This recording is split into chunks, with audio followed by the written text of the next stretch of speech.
पास ले चलिए, मैं उनके प्रश्नों का उत्तर दूंगी।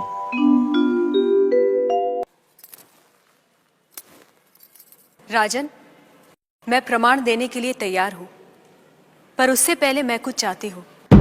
क्या चाहिए? थोड़ा दूध।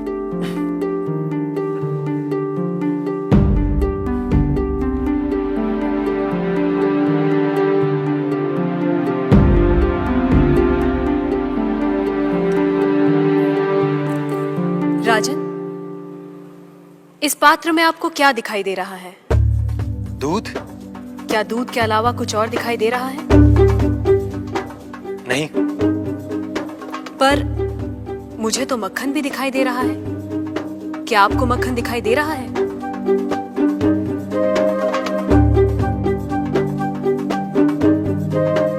नहीं। पर राजन, क्या इसमें मक्खन नहीं है?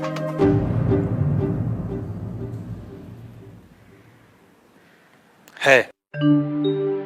जैसे दूध के कण कण में मक्खन है, मक्खन के कण कण में घी है, वैसे ही ईश्वर सृष्टि के कण कण में भिन्न भिन्न रूपों में है, जो है पर दिखाई नहीं देता। जैसे दूध से मक्खन पाने के लिए उसे मथना जरूरी है, उसी तरह वेदांत के श्रवण, वेदांत का मनन और उसके निहितार्थ पर निरंतर ध्यान के द्वारा ही ईश्वर का अनुभव किया जा सकता है। राजन, क्या आपके पहले प्रश्न का उत्तर आपको मिल गया?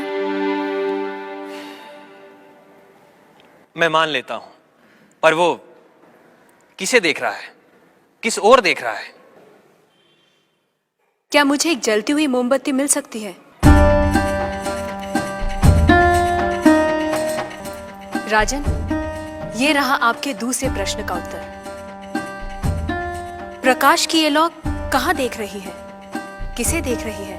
ये सभी को देख रही है। सभी और देख रही है। राजन, जिस तरह इस मोमबत्ती का प्रकाश चारों ओर फैला हुआ है, उसी तरह ईश्वर की चेतना चारों ओर फैली हुई है, और उसी चेतना के कारण हम चलते हैं, बोलते हैं और सुनते हैं। जैसे ये प्रकाश सभी ओर देख रहा है, वैसे ही ईश्वर सभी ओर देख रहा है।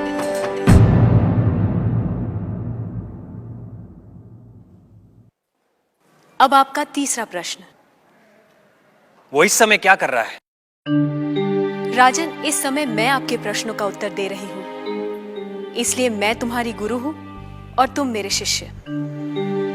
पर मैं खड़ी हूं और तुम बैठे हो।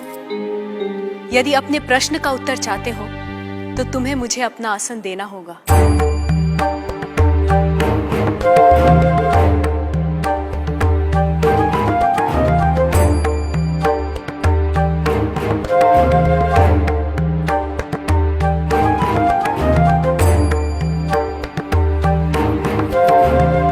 राजन, ये रहा तुम्हारे तीसरे प्रश्न का उत्तर।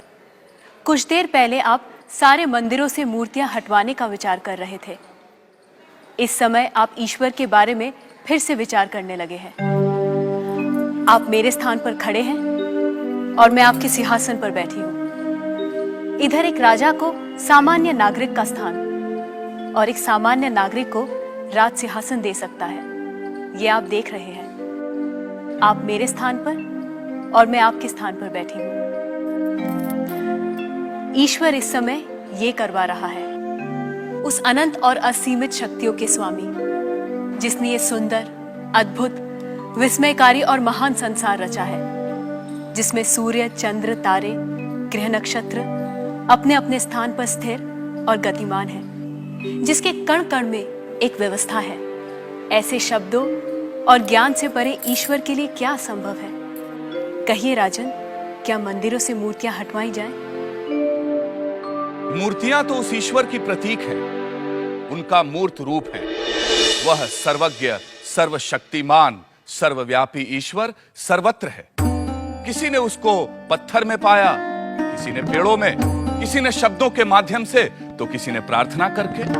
वही परमात्मा अनेक नाम, रूप और गुणों में व्यक्त होता है, और कोई उन्हें अरूप और निर्गुण आत्मा के रूप में जानते हैं। ईशास्माद्वातः पवते ईशो देति सूर्यः ईशास्मादग्निश्चेन्द्रश्च मृत्युर्धावति पञ्चम इति